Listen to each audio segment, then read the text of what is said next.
Hi everybody, welcome back to another day of science class.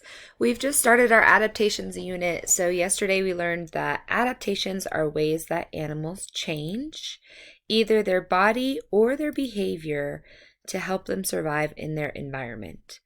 So we learned that there are two types of adaptations, either structural or behavioral.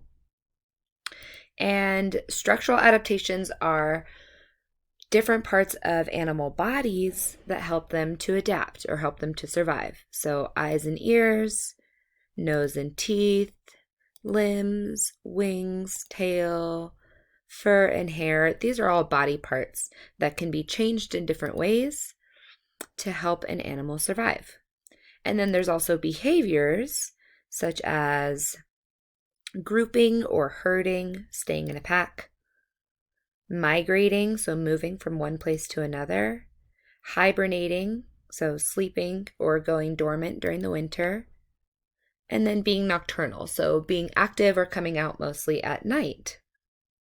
So these are different behaviors that animals can do to help them survive.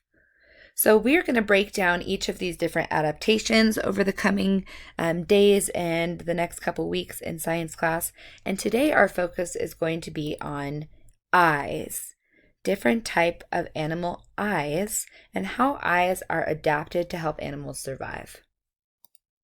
So this is a structural or a physical adaptation. Okay, structural or physical. Okay, beautiful. So first let's talk about what eyes can do.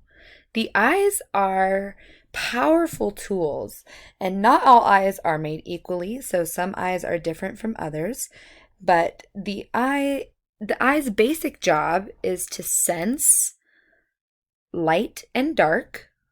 So even the most simple eyes can do this, can capture or absorb light from the environment and tell the difference between when it's light or when it's shadow. Eyes can also sense the direction that light is coming from, which helps the eyes tell whether there's movement or not. So they want to sense light and dark as well as motion. And finally, more complex eyes, like our eyes, human eyes, can sense color and different types of color. And there are millions of different species of animals, so there are millions of different types of eyes, and some eyes are better than others at telling different types of color. So you might know that dogs, for example, can only see a few colors. I'm not sure which ones. I think they're good at seeing green and maybe red, but not as much of the blues and purples, if I'm remembering correctly. And some animals are completely colorblind. And then there's creatures like different kinds of insects like butterflies and bees and dragonflies who can see thousands more colors and shades and hues than even we can. So eyes vary in their ability and their complexity of how much they can sense, but their basic job is to be able to tell light and dark, direction of light, movement, and color in their environment. Some eyes also have the special ability to be able to see in the dark and also to see 360 degrees. So you'll see a couple examples of animals today who are able to move their eyes all the way around to see 100% of the environment around them, which obviously humans cannot do, right? We can see pretty much everything in front of us, but you'd have to turn your head or turn your body to see behind you or use a mirror. Eyes can also be simple or complex. They can be on the front of the head or the side of the head. So that's really an adaptation that different animals have. If an animal is more of a predator or a hunter, their eyes are going to be on the front of their head so they can lock eyes on their prey or see exactly where they're going.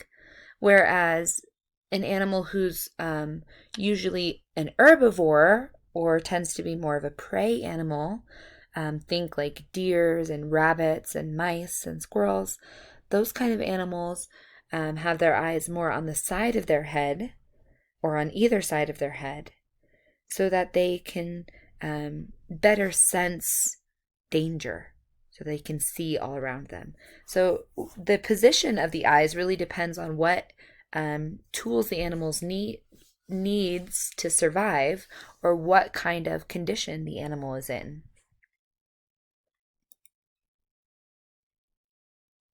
And then eyes can also be either extended or protected. So they can be protruding from the face, like snails, or think of alligators and frogs have eyes that are more extended so that they're better able to see their prey or see what they're hunting. Whereas our eyes, for example, are protected. Our eyes are deep inside of our skull, and kind of surrounded by this hard bone of our skull, so that they're not injured, right? So that they can stay protected. So it really depends on what the animal needs and what the animal's environment is, whether or not their eyes are going to be sticking out or deep inside the head.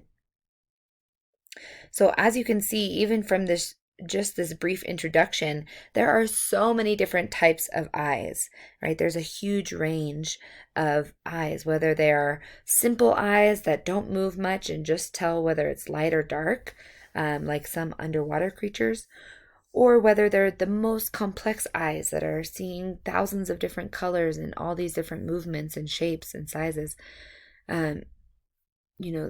Eyes have a range of ability. And the main idea that I want you to learn today is that each animal's eye is adapted or suited for its needs.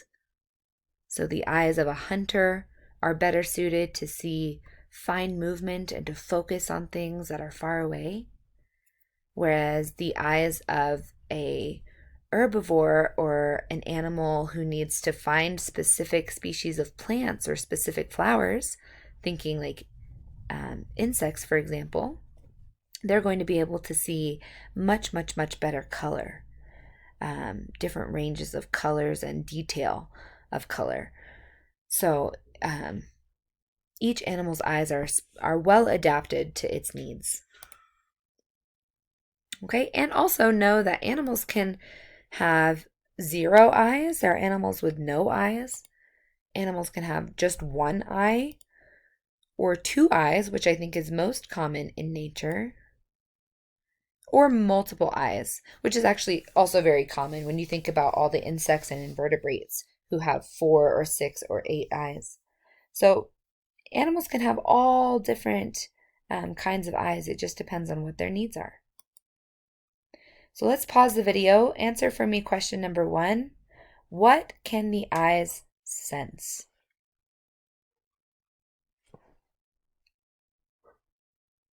What can the eyes sense? Awesome. And the main thing the eyes are sensing is light, movement, and color. So let's go through a few examples, just a couple examples of animals who have well-adapted eyes. The chameleon is our first example. So chameleon eyes can move independently. So you can kind of see this eye is facing this way, whereas this eye is pointed upwards. So they can move in different directions from each other. They can also see 360 degrees, so they can rotate all the way around. They're also covered entirely by the eyelid. So you can see that this eyelid is a protective sleeve that keeps the whole eye encased. And all of these things are really excellent to help the chameleon catch its prey. So the chameleon is able to look all around itself, staying completely still, just moving its eyes, and it's able to see everything around it. And it can move just one eye at a time. So, and you already know that the chameleon's well camouflaged. So all of these things really help the chameleon to blend in and be an excellent hunter. So pause your video and let's answer question number 2. How are chameleon eyes different from human eyes? So there's lots of ways chameleon eyes and human eyes are different from each other. Just tell me one difference. All right, our next example of well-adapted eyes is a colossal squid. Colossal squid. Have you heard of a colossal squid or giant squid? Colossal squid. First, let's talk about what is this word colossal. Colossal means huge or gigantic. So the colossal squid can be over 30 feet long. It's a huge underwater creature who lives deep down in the twilight and the midnight zone underwater. So the colossal squid is a huge creature, and because of that, it also has very huge eyes. So they have eyes on both sides of their head facing forward, just like human eyes. And the coolest thing about these eyes is that they light up. So because the squid lives underwater in the deep, deep, deep, deep part of the ocean where there's hardly any sunlight, they are adapted to have these bioluminescent eyes. So their eyes are kind of like headlights that help illuminate the light or help illuminate the water around them, which I think is really cool and kind of creepy, right? So they have these giant glowing eyes, and they're the largest eyes of any species on Earth that we know of. So their eyes are about 11 inches in diameter, an adult colossal squid, which is about the size of a soccer ball. So imagine if you had an eyeball the size of a soccer ball. Just absolutely crazy. Colossal, if I may say. Gigantic and huge. So their eyes are well adapted for the place that they live in. So pause your video. Let's answer question number 3. What is a synonym for colossal? Tell me a word that means the same thing as colossal. We just talked about that colossal squid with its colossal eyes. So tell me a synonym. Alrighty, now let's talk about a couple of interesting insect eyes, starting with butterfly. So butterflies actually have 4 eyes. 2 of those eyes are for sensing light and dark, and 2 of those eyes are for sensing color.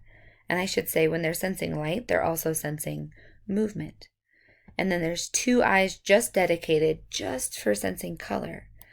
So butterflies are actually able to sense a huge range of colors, way, way more than humans.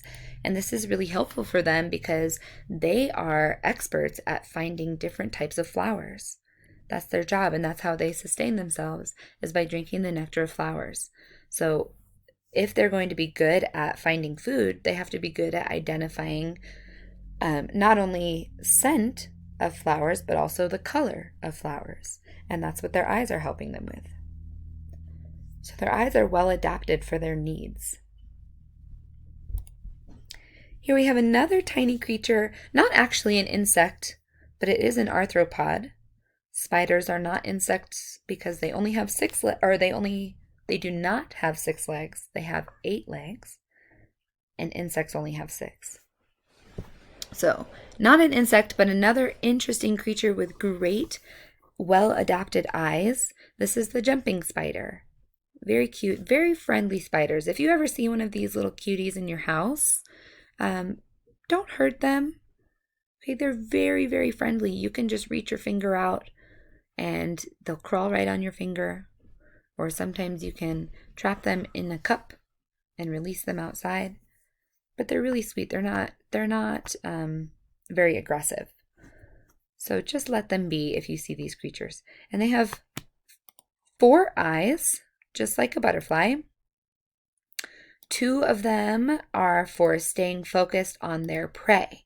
So the front eyes lock onto their prey, but this spider has a cool adaptation where it's got 2 other eyes.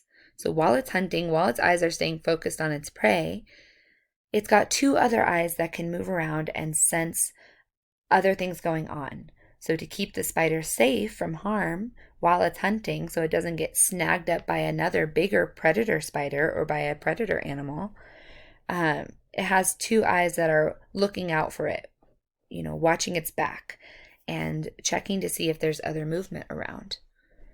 So also 4 eyes, but for a slightly different purpose.